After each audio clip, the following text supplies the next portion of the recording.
പിന്നെ എല്ലാം കൂടി നല്ലോണം നല്ലോണം മിക്സ് ചെയ്ത് കൊടുക്കാം. നമുക്ക് കയ്യരിവില്ലേ? അതെ, എന്നിട്ട് ആമിക്ക് ഫേഷ്യൽ ചെയ്ത് കൊടുക്കുക. ചെയ്താ എന്നാലും അച്ഛന് ചിരിക്കും.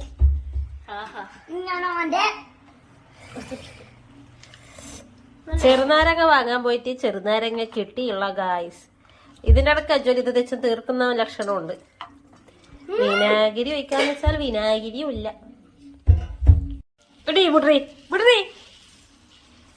ഒരു വൃത്തി മനാരത്തിൽ ഒരു ഇതെടുക്കണം എന്ന് വിചാരിച്ചാൽ എന്റെ പിള്ളേർ പോടൂല.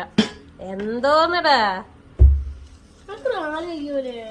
നമ്മൾ കൈകൊണ്ടല്ലോ മിക്സ് ചെയ്യും. അതെല്ലാം നമ്മൾ തന്നെ തിന്നുന്നത്. അപ്പം ആമി കൈ മാറ്റേ. അപ്പൊ തട്ടും മുറ്റും പിടിക്കുന്ന ആൾക്കാര് നടക്കുക അല്ലെ, സ്കിപ്പ് ചെയ്ത് പോവുക. നമ്മൾ ഇതും കഴിക്കും, ഇതെല്ലാഭരവും കഴിക്കും. അതിന്റെ ഇടയിൽ എന്റെ പിള്ളേർ രണ്ടും അടി കഴിഞ്ഞു. അതിന്റെ വഴിക്ക് അവര് പോകുന്നുണ്ട് കേട്ടാ. എടി ഇതെല്ലാം ഇട്ടിട്ടാ നമ്മൾ സ്പൂൺ ഇട്ടിട്ടാ തിന്നുക. അത് നിങ്ങൾ മനസ്സിലാക്കണം.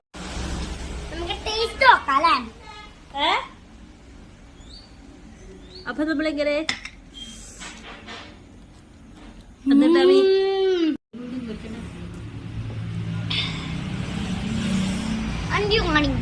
വണ്ടിയും കാണിതാ. അതായത് അതിനിടക്ക് സോസ്. മതി മതി മതി മതി മതി അച്ഛനെ.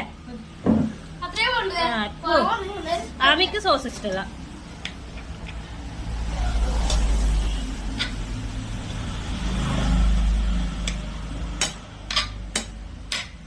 ഈ ഇളക്കാൻ വേണ്ടിട്ട് ആമിക്ക് അതങ്ങാനും മറിച്ചിട്ടുണ്ടെങ്കിൽ